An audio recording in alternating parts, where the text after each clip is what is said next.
but the I am interested in specifically kind of how ice climbers handle this type of matchup, because like you said, we don't really see this character all too often anymore, especially with the wobble ban. It looks like he has a pretty strong grasp on handoffs though, so Really beautiful jab reset there to kind of extend the combo, ends up rolling into the corner, and of course, if you hand off in the corner, Nano will always forward throw, so that's how you get that handoff. Really, really good stuff. yeah, really solid just fundamentals off of the grab. Haven't seen too much from K8A just yet in terms of how he's going to combat the neutral game here. But oh my god, that's another stock. Ooh. So MOF already showing us that the handoffs, the punish game, got it. You know, solid, knows how to do it. It's really up to K8A to leverage what I think is Fox's biggest advantage, which is his shine. Now, obviously, that's a bit of a cliche, but in this matchup in particular, its ability to kind of separate Ices is like really, really strong.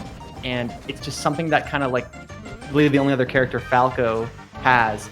So I expect we'll see a lot of that if K8A is able to make it in through the neutral game. Sure, yeah, and even with the Sopo right now, you know, I kind of think of it more like a attrition game. You pull up whatever extra percentage you can get, but, you know, MOF making it very competitive with just the single climber here.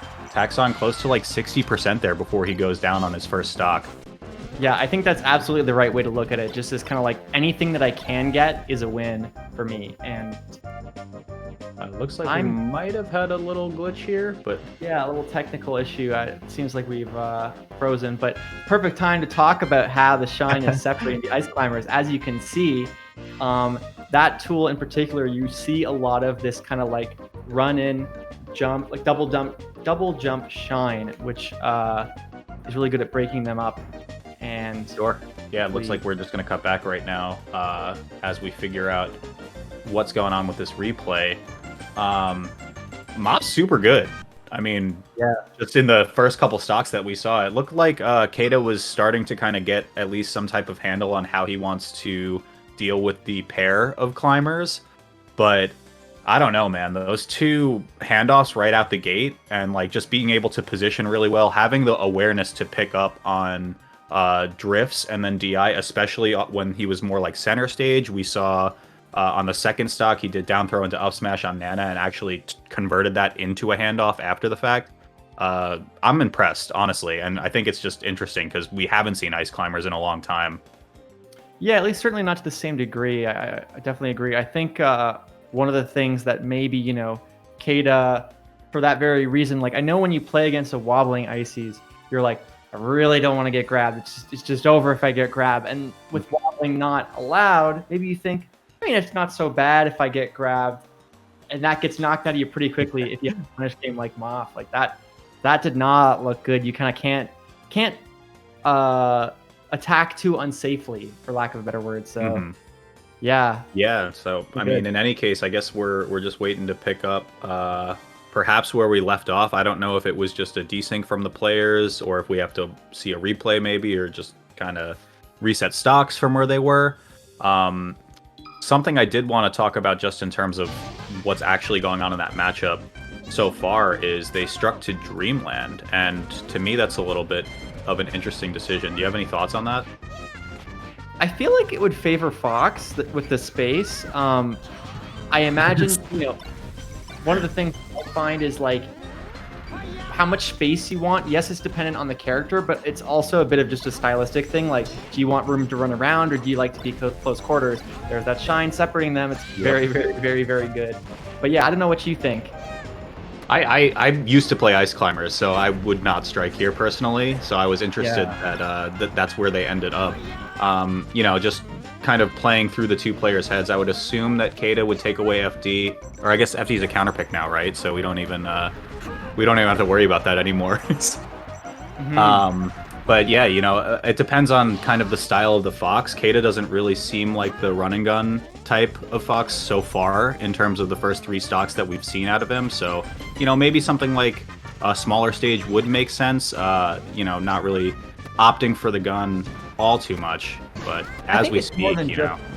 Just the gun too, though, because you can be kind of like platform camping as Fox, and you can use, obviously, or not obviously, but Fox doesn't have as quick or high full hop, so he can't kind of leverage the top platform as aggressively as, say, Falco can. But even still, like, Icy's up air is good, but it's hard to get to that top platform on Dreamland, so you could kind of adopt that strategy. Yeah, and that's the thing that's tough specifically with this stage, because oftentimes you'll have to commit to a double jump if you really want a hard read with that up air. So, you know, you see it right here. He goes double jump back air, but that's kind of just a hard call out to, you know, ultimately take game one. So big props to MOF for, you know, cleaning that up. Insane handoffs. Again, I mean, I really can't say it enough. Doesn't matter what stage you go to if he's finding those grabs by the ledge. Yeah, and, you know, just speaking to what we were saying, since you're saying like that, even having played ACs yourself, that, you know, Dreamland not really a stage you'd pick. I kind of agree. Maybe that this is sort of a, you know, I'm comfortable calling out platform movement with my reads. Again, he's got one more, yeah. GG's, like that yeah, is, stock is gone. The first one, the first handoff, he dashed a little bit. Oh, okay, nice. Wow, that mashing. Yeah, I think it could have been slightly optimized there. MOF still finding the kill either way. It looked like he dashed forward with Popo a little bit further than what he could have. So maybe he gets one more handoff off of that. Of course, K8A with the good mash there, very necessary. And that's an insane setup. Man, yeah, just still not able to follow up, but I absolutely, oh my gosh. A couple things not working out for MOF, but again, you know, it's showing that just like when you see a soccer match and they're shooting on the net over and over again, we're kind of seeing the same thing where it's just like, I opened you up once, I'm going to open up you again, and eventually one of these is going to kill whether you like it or not. So really good stuff. Yeah, absolutely. Yeah, I think something out of K8A that we, and you had mentioned this, or at least alluded to it earlier in game one, is how he approaches from platforms. Because, of course, you know, you don't really want to, it's kind of like a shark and bait game when you're playing against ice climbers. You know, MOF's going to stick to the floor, kind of do what he can to pick up the grabs, pick up the down smashes. And, you know, K8A's starting to kind of understand that that's what he needs to be doing, kind of sticking to the platforms here. But here comes another punish. Yeah, it does manage to get the tech away, you know, looks like a read-based thing, and could recover. Doesn't seem super confident with the ledge dashes. That might have been a really good opportunity if you could ledge dash there and then get the shine. But this is kind of the big moment. Like, you got to kill Nana, and he does, so that's great. Yeah, picks up both, but, you know, now we got a fresh pair of climbers at 0, so how's K8A going to handle this new stock? Oh. Ooh, all right, we're back, yeah. Oh, what, desync? Or I'm confused.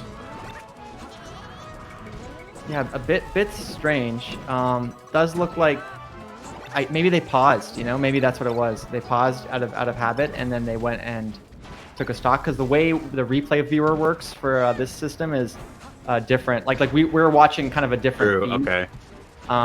Even if it's the same game. So yeah,